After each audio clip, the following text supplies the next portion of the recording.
In this short video, I'm just going to demonstrate how to use the Object Pool Manager and just show you how easy it is to use. And to do that, I've got a sample little scene that I've set up here where I have a basic cannon that's just composed of a cube and a cylinder, and it's got a muzzle at the end of its barrel from which I will spew projectiles. The projectiles are just a sphere. And then I've got these targets, which are 4x4x1 cubes, and they will, when destroyed, spawn a fragmented target which has a 4x4 grid of cubes that I will then apply force to send flying in different directions. So I'll demonstrate that very quickly. I'll run it, I will shoot, and you can see that when I hit the targets, they are fractured into segments.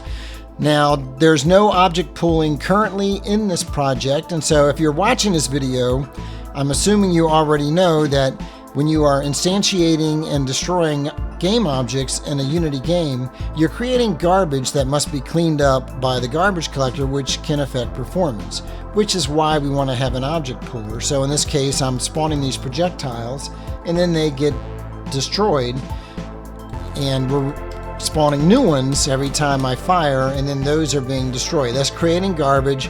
And that's why we want to have object pooling, is so we can reuse those objects instead of creating and destroying them. So let me show you how we would do that. First of all, you'd go to the Unity Asset Store and you'd search for Object Pool Manager, and you'd find My Object Pool Manager. Make sure it's the one from Midnight Oil Software, and you can click Add to My Assets, which I've already done. So I'll go back into the Unity editor, I will open the Package Manager. And again, you search Object Pool Manager, make sure you're under My Assets, and then you should find the Object Pool Manager in your assets. You can click Download to download it, which I've already done, and that should just take a few seconds, and then click Import. When you import it, by default, it's going to select everything in the package. Basically, I only want the actual asset, so I'm going to unselect the demo scene and click Import, which should pull in everything else. And that again should just take a few seconds. And when that's done, I'll close the Package Manager. And if you go look in your project, you'll see you've now got a folder called Midnight Oil Software, and under that is the Object Pool Manager. There's a Resources folder which has a Manager's object, which I'll show you in a minute, and then the scripts for the Object Pool Manager. Now, this other stuff outside of here are the scenes, prefabs, and scripts for my little demo.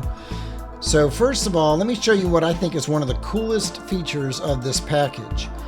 I haven't added anything to my demo related to object pooling, but just by virtue of having imported that, if I click play, you'll see that it creates a Don't Destroy Unload node, under which you see a Managers node, under which is an Object Pool Manager. So just by running your game, the Object Pool Manager is loaded for you automatically, and it is ready to go. So in my game, let's go look at our cannon where we instantiate our projectiles. And down here, instead of calling instantiate, let's comment that out. Let's say Object Pool Manager dot spawn game object, and we'll give it the same parameters that we gave the instantiate method.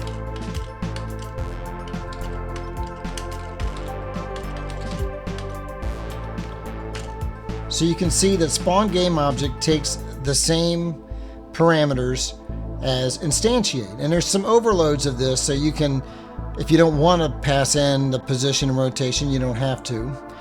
So that will instantiate a new projectile if we don't already have one. Otherwise, it will reuse one from the pool. Now, I want you to notice that the projectile is just a game object. This prefab is just a game object. The Object Pool Manager doesn't care what type this is. It's going to give you an instance of the correct type based on the prefab name. So we're also going to want to go into our projectile class, where we would normally destroy the projectile, and instead of destroying it, we will say Object Pool Manager.despawn game object and pass in the game object. And again, it doesn't care what type that is. It's going to remove it from the pool. So let's go back into the Unity editor. And just so we can focus purely on the projectiles, I'm going to disable our targets for now. And now when I hit play, I want you to notice that under the Don't Destroy on Load, you'll see projectiles being created. And then instead of being destroyed, they're just disabled. And then when I fire again, we're reusing those existing ones from the pool. Great. Everything's great, right? Well, not really. If I rotate our cannon and shoot off in this direction, you'll notice that the projectiles do not appear to be flying in the correct direction. And the reason for that is we're reusing these objects from the pool, and they still have the velocity that they had when they were despawned. So we're going to want to clear that out. Now in my Object Pool Manager, I provide a way to do that. First of all, I provide a couple of interfaces. So when you despawn an object from the pool, it will look for a iDespawned pool object interface on the component that's being despawned. And if it exists, it will call the return to pool method on that object.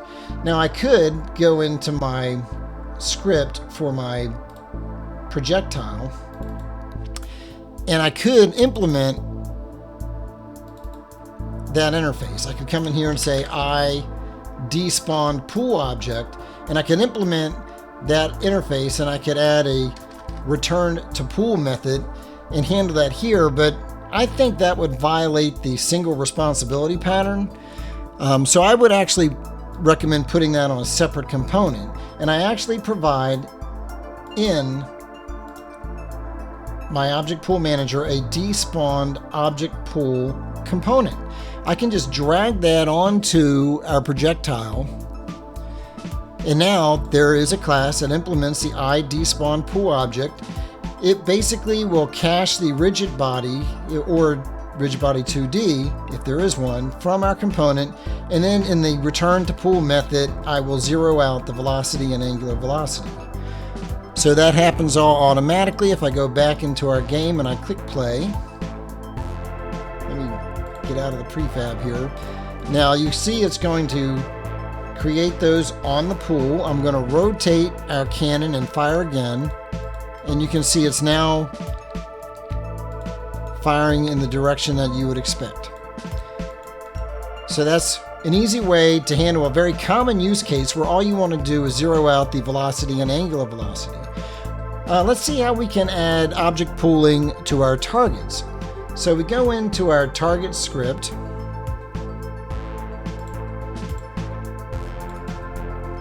and instead of calling instantiate, we will call object pool manager.spawn game object. We will pass it our fragmented target prefab, transform.position, transform.rotation. And in the fragmented target where we would normally destroy ourselves, we will instead call object pool manager despawn game object. So once again, go back into the Unity editor, hit play, destroy one of these targets. You see a fragmented target which will get despawned. Then we'll go destroy another one. And all the fragments appeared at the bottom of the ground instead of in their normal position. So that's another example of where we need to reset the state of the object that we're respawning from the pool. So in this case, I'm actually going to create a new component, and I'm going to call this, actually, instead of making you watch me type this in, I have a pre-typed version that I've already entered. So I'm going to drag this script in here.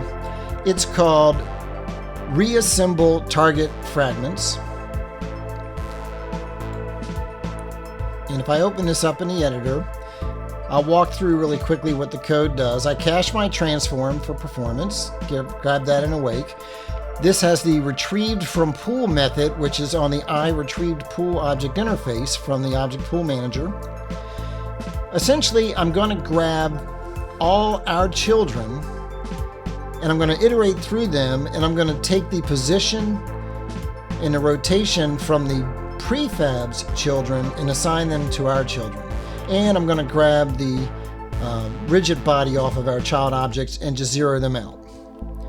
So this is another case of where making this a separate component, the actual fragmented target doesn't need to worry about the fact that, hey, I'm part of an object pool, I need to reset my state. It can just focus on being a fragmented target, honoring the single responsibility pattern.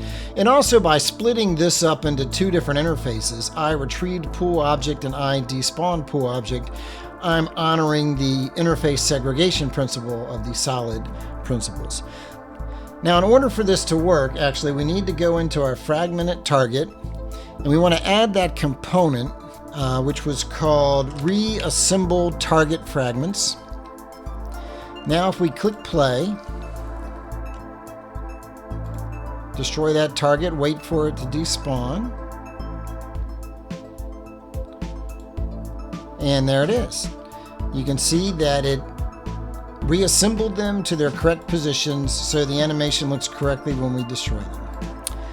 Well, I hope that this was helpful and that you see the benefits of using this asset, and I just want to thank you so much for watching, and good luck on your game development journey.